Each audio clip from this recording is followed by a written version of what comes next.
پیارے دوستو، کیا آپ جانتے ہیں کہ پہلی قوموں میں قربانی کیسے کی جاتی تھی؟ اور اس دنیا میں جو پہلی قربانی اللہ کے یہاں پر کی گئی وہ کس کی تھی؟ آج کی اس ویڈیو میں ہم آپ کو حابیل اور قابیل کی قربانی کا پورا واقعہ سنائیں گے، جو کہ اس دنیا کی پہلی قربانی مانی جاتی ہے، اور اس واقعے کا ذکر قرآن پاک کی سورہ مائدہ میں بھی ملتا ہے۔ پیارے دوستو، امت محمدیہ صلی اللہ تعالیٰ علیہ وسلم کی قربانی اور پہلی امتوں کی قربانی میں زمین و آسمان کا فرق ہے، اور ویڈیو کے آخر میں آپ جان لیں گے کہ امت محمدیہ صلی اللہ تعالیٰ علیہ وسلم پر اللہ تعالیٰ کا کس قدر احسان ہے۔ دوستو، حابیل اور قابیل حضرت آدم علیہ السلام کے دو بیٹے تھے۔ قابیل عمر میں بڑا تھا اور کھیتی باڑی کیا کرتا تھا۔ یہ مزاج اور ذہن کے حساب سے تیز اور عادتاً برائی کی طرف اس کا جھکاؤ زیادہ تھا، جبکہ اس کا چھوٹا بھائی حابیل اس کے جسٹ الٹا تھا۔ وہ نیک، متقی اور نرم مزاج کا تھا۔ اس کا پیشہ بھیڑ بکریاں چرانا تھا۔ یاد رہے، یہ واقعہ اس وقت کا واقعہ ہے جب روئے زمین پر انسانی زندگی شروعاتی حالات میں تھی، اور حضرت حوا کے بدن سے ایک لڑکا اور ایک لڑکی پیدا ہوتے تھے۔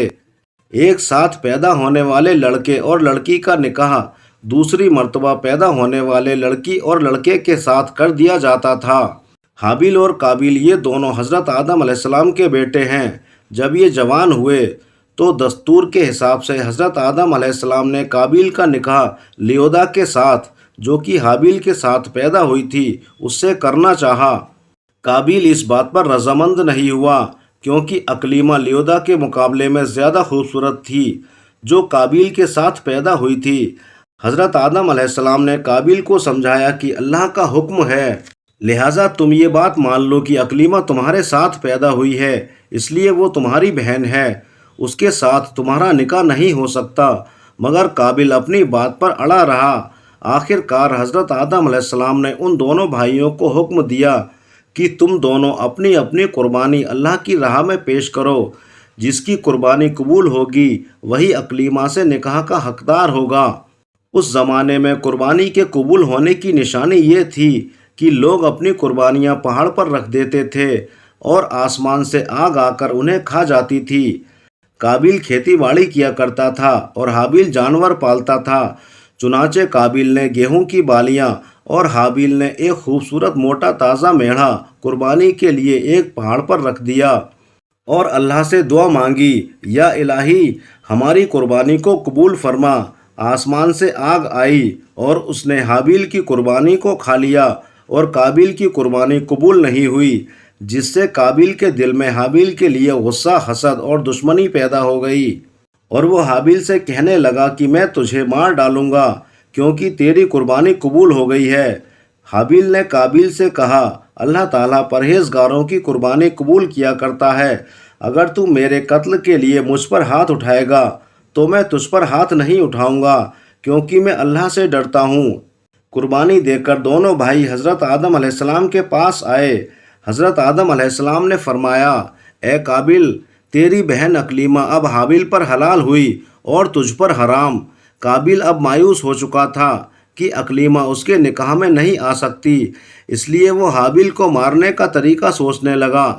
اس دوران آدم علیہ السلام جب مکہ چلے گئے تو ایک دن قابیل نے دیکھا کہ حابیل سو رہا ہے، تو سوچنے لگا اسے کس طرح سے ماروں، کیونکہ اس زمانے تک کسی نے کسی کو مارا نہیں تھا۔ جب شیطان نے دیکھا کہ اسے قتل کرنے کا طریقہ نہیں آتا تو اس لعین نے ایک جانور پکڑا اور اس کا سر ایک پتھر پر رکھ کر دوسرا پتھر زور سے اس کے سر پر دے مارا، جس سے وہ جانور اسی وقت مر گیا۔ یہ طریقہ دیکھ کر قابیل نے اپنے بھائی حابیل کے ساتھ یہی کیا، اور زمین پر سے ایک پتھر اٹھا کر حابیل کے سر میں دے مارا اور اپنے بے گناہ بھائی حابیل کو قتل کر دیا۔ حابیل کے قتل کے بعد قابیل یہ سوچ کر بے حد پریشان ہوا کہ اب اس لاش کا کیا کریں۔ یہ روئے زمین پر یعنی دنیا میں کسی انسان کا پہلا قتل تھا، کیونکہ اس سے پہلے کوئی آدمی مرا ہی نہیں تھا۔ اس لیے قابیل حیران اور پریشان تھا کہ بھائی کی لاش کا کیا کروں۔ چنانچہ وہ کئی روز تک بھائی کی لاش کو اپنی پیٹھ پر لاد کر پھرتا رہا۔ اللہ تعالیٰ کو اپنے اس نیک بندے کی لاش کی بے حرمتی منظور نہ تھی،